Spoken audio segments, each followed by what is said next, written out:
We're going to continue to identify the role of agricultural publications from World War II until today.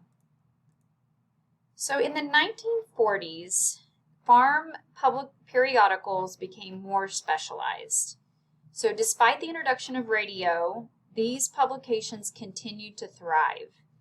Mainstream newspapers, on the other hand, were beginning to cut back their agricultural coverage. So these farm periodicals became the resource for those who wanted that latest information.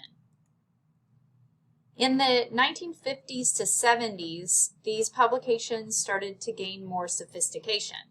We were also able to leverage more technology, and desktop publishing was starting to come along. This was a period of industry prosperity, and so readers were required to pay. Many times the advertising before this time frame would have offset that cost, but now we have producers who are subscribing to these publications. And the average farm in the 1970s received 7 different periodicals. In the 1980s and 90s, certainly in the 80s, the circulation began to drop. We went through a farming crisis in the United States. Many farmers went out of business, couldn't afford to continue to operate. And so there was a decline in the overall industry. There were fewer ag writers during this time, and the existing farm publications became smaller to survive. In 1990, a study found that there were 102 ag newspapers and 440 ag magazines. So there's certainly still a wide range and variety of these publications, but they did have to go through a little bit of a crisis in order to survive during this time frame. That brings us into the 21st century. In 2004, there were 390 commercial farm publications. That's compared to just 386. So honestly, not that much of a change, just 4 more, and also not a decline. In 2004, this marketing services group identified 20 U.S. print units, and each published up to 20 commercial farm publications. What this is just showing is that there's a lot more consolidation in the ag publications world, where a few companies are publishing multiple titles. Many preference studies have found, this one was from the Livestock Publications Council in 2002, that magazines are still preferred by farmers. They still like to get these and hold them and read the content. Again, this was nearly 20 years ago, so times are changing. In 2010, the American Business Media Agri-Council said that while digital is dominant in other business-to-business markets, ag magazines and newspapers continue to be the most important information resource, reaching and influencing most farmers and ranchers, even among the younger age segment. And this organization does a reader study every 2 years, I believe, and has continued to support the use of magazines in reaching this audience. Modern agricultural publications have continued to emphasize more specialized audiences. So I want to say that there's a stronger emphasis on audience segmentation, so recognizing audience needs and interests, and this has led to the development of specialized trade publications. So we have things like breed associations putting out magazines, state farm bureaus getting in this publishing game, different commodity organizations, and then niche areas. So I would say backyard chickens is a niche area. And then this is actually a publication of the Ranching Heritage Association here in Lubbock, the Ranch Record, and they are promoting the recognition and sustaining the Western heritage. So all of these are examples of modern agricultural publications. And I bet if I took the time to ask you, and you reflected, you can name many other titles of agricultural publications. And if you can't, I've listed a few here, and I hope that you can think of others that you would add to this list.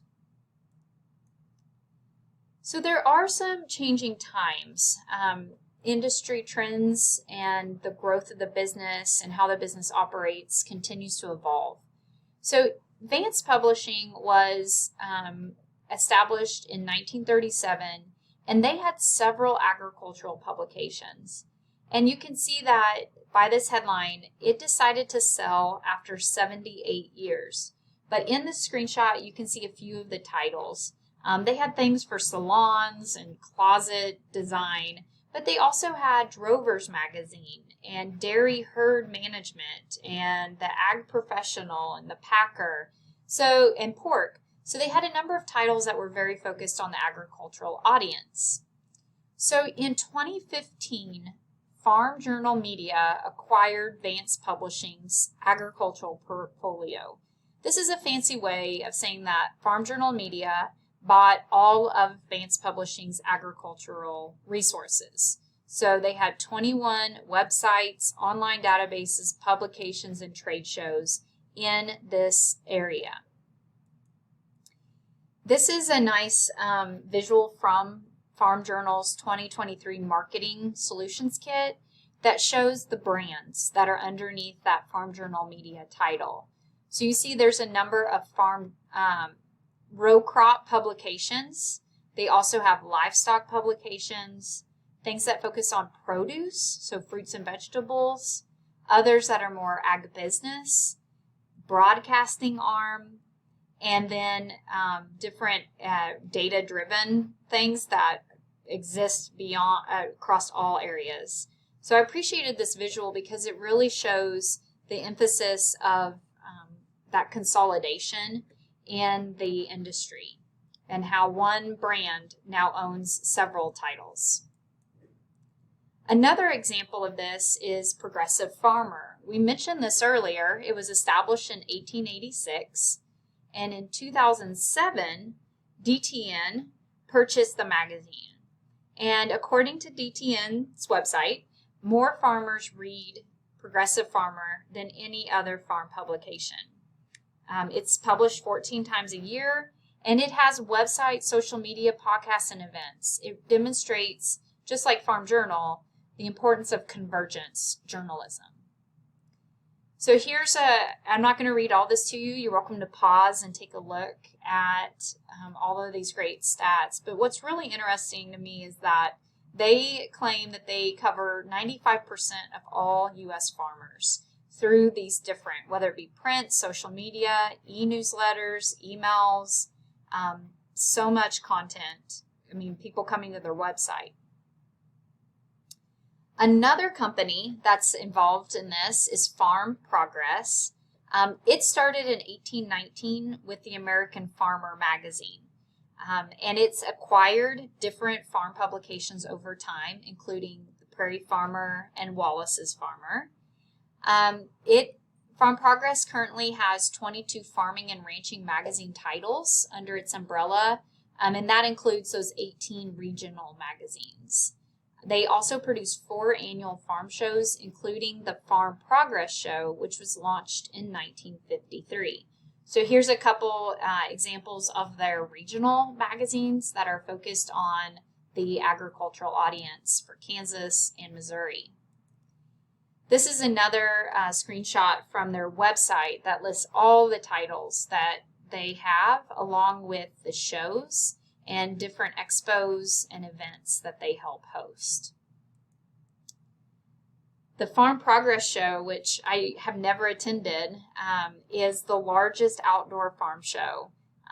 So they do a lot of things at this farm show, again demonstrating that the idea of in-person demonstrations and opportunities to bring this audience together are still wildly popular. Then we have Successful Farming. And Successful Farming is another one of those larger organizations that has a lot of things under its umbrella.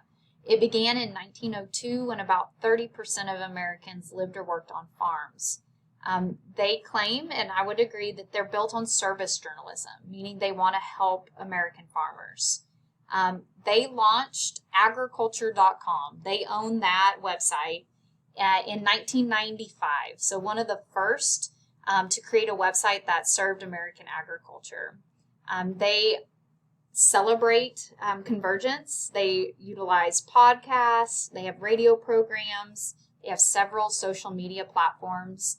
And I just thought it was interesting to note that they're part of this Dotdash Meredith Corporation, which is the largest digital and print publisher in America. And you might recognize other brands under that company: People Magazine, Better Homes and Gardens, Real Simple, and Southern Living. Here's just some quick stats about Successful Farming, how many subscribers they have, a little bit about their audience and what their audience is growing in terms of crops. So the final piece of this focus on agricultural publications in your discussion topic, I want you to revisit that article that I asked you to read. And it focused on how those publications helped the rural South after the Civil War. But we certainly have these publications still today. So in what ways do these agricultural publications today contribute to the professional development of agriculturalists? And what are some of the challenges and issues facing agricultural publications today and in the future? So I want you to reflect on what they learned and how that might apply to what we see today. So in review, although the emphasis on sharing, through their emphasis on sharing practical information, these agricultural publications have helped farmers adopt new technologies, and they continue to be innovative. Several publications that have been in existence for more than 100 years are still around and are able to leverage the latest communication technologies, whether that be podcasts, social media, or websites.